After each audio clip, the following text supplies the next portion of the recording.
We're at Neverpart's Fall Exhibition Vernissage, and it's also Mapping Montreal's second annual festival. We're going to talk to some of the curators, designers, and artists about their works. My name is Sandra Dang. I'm co-founder and creative director of Mapp Montreal. Mapp Montreal is the International Mapping Festival of Montreal.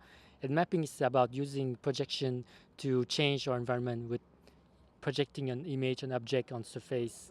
This year we have our very first micro mapping exhibition. The theme is Invisible. It's about showing a other way of seeing reality. This year, most of the creation, the artists, is new works.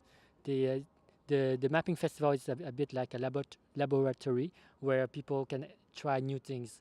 So, for example, you're gonna see next is the Black Box Collective that present a new way to approach the shadows with shadows. And also we have a very interesting work from Kan Buyuk Berber from Turkey, which is an augmented light, augmented paint on augmented canvas. Donc bonjour, je m'appelle Salim Lounes. Jean-Claude Maffena. Xavier. Et nous sommes 3 des membres du collectif Black Box. Donc en fait, nous allons présenter Ombre, qui est une installation interactive où les gens en fait sont amenés à utiliser leurs mains comme à l'enfance, donc pour faire des ombres chinoises, c'est le principe de l'ombromanie. Et en jouant avec leurs mains, au fur et à mesure qu'ils jouent, l'ombre de la main commence à se transformer et aller vers plutôt un univers plutôt virtuel et imaginaire. Et à partir de là, en fait, c'est juste représenter l'imagination d'une personne lorsqu'elle joue avec l'ombre de ses mains. Donc, le fait que celle-ci, ce n'est pas seulement des mains qu'elle veut représenter lorsqu'elle s'amuse avec l'ombre, mais c'est vraiment un autre univers et un autre monde qu'elle a en tête lorsqu'elle est en train de faire ses petites formes, ses mouvements. Et c'est ce qu'on a voulu amener à travers une touche un peu plus numérique.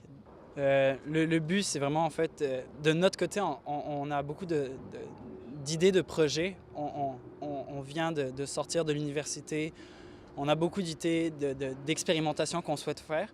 Donc le but, c'est plutôt de voir comment les gens réagissent et s'ils vont apprécier ou pas pour apprendre, pour se former et voir qu'est-ce qui fonctionne, vu qu'on est dans un domaine qui n'a pas encore de barrières ou de frontières bien définies. Donc savoir comment une personne va utiliser une installation, comment elle va l'apprécier, c'est encore un flou qu'on essaye de découvrir au fur et à mesure tout en s'amusant dans nos idées. My name is Naoto Hieda, with the team Topological Media Lab, Michael Montanaro, Jérôme Delapierre, and Tatev. And our piece is called Passing Light. It's part of the Mapp Montreal Festival Invisible exhibition. There is a plate. It's a metal plate, and there's fluid on top of the plate, which is actually not the real fluid. It's a virtual fluid. And as you enter the room, you will see the metal plate react to you, and you can play with the fluid or let the fluid go to the drain. It's up to you. Our first idea was to play with the light, and we can play with water. If we just throw water, we know how to play with it. So we wanted to do something a little bit different with light, which is not something we can manipulate in the actual real world. But with the new media technology, we know how to manipulate these things, react to human, and we thought about how to embody this medium light so that we can interact with it, play with it, but still remains very natural form that doesn't really feel artificial to us. This work is supported by FQRC grant, In Time, and Pola Art Foundation. Okay, I'm Tommy Carroll. I'm Alec Schema. We've worked on Cult. It's an installation-based mixing sculpture with projection mapping.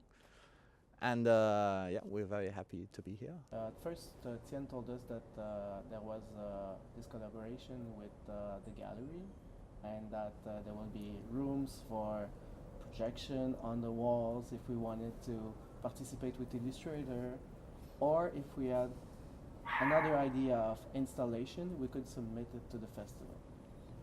That's where we I was working with Alex in the same studio. That's the thing. We didn't know each other before, so it's like this is like the result of like the beginning of a friendship and to collaborate together. I was there only for a month. I was like, I've been there for a few weeks, and then we were having lunch at the. We were having lunch and talking about art reference and stuff, and we kind of get along. And then there was this apple of proposal, and I just turn around and say, hey, there's this thing. I'd like to do sculpture, and we need to put. It's a mapping festival, so we'll do some projection on it. So we started the adventure there. Started there. It all started with a conversation about manipulation, and then it linked to cults. It started with manipulation and like the phases of manipulation. So then we wanted to like reflect it on an individual of how the darkness and how the different steps of the cult object or ex-cults.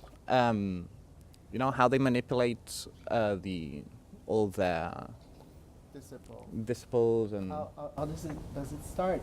How somebody get into something as heavy as a cult?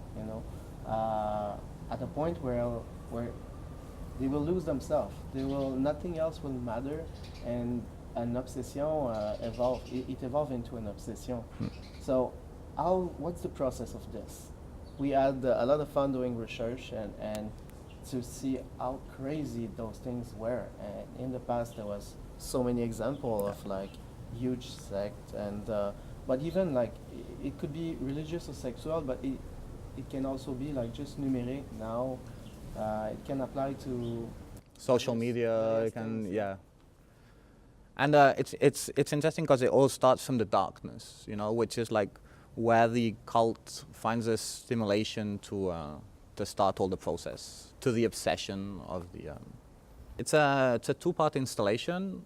So we have the bust and we have the hand. The hand is reflects the the cult itself. It's the idea of the cult. It's not. It's a hand to represent. As you were saying, the digital era, the obsession in the... So basically, the hand triggers when our individual personage is in his darkest moment. And then there's a conversation between them, there's like an interaction between them, and it's how... Sorry, it's how one starts affecting on the other, and then the other one is just he wants like the attention of the cult because it's following all the way of manipulation. So yeah, it's basically it starts there. There's a seduction, and then once the hand has seduced it just stops, and then the disciple. The bust wants to have attention, so he gives everything non-stop until he's empty of everything. And that's what the hand wanted. Wanted to get the soul, wanted to get all the energy, and what it suck out of the bust. The hands is powerful, and that's how it ends. And it's a loop. The interesting thing is it's a loop because it's a process that repeats constantly, like in life. So it always ends up by sucking out the energy of the individuals, and the individuals are in a very dark place. And that's how it ends, and that's how it starts also.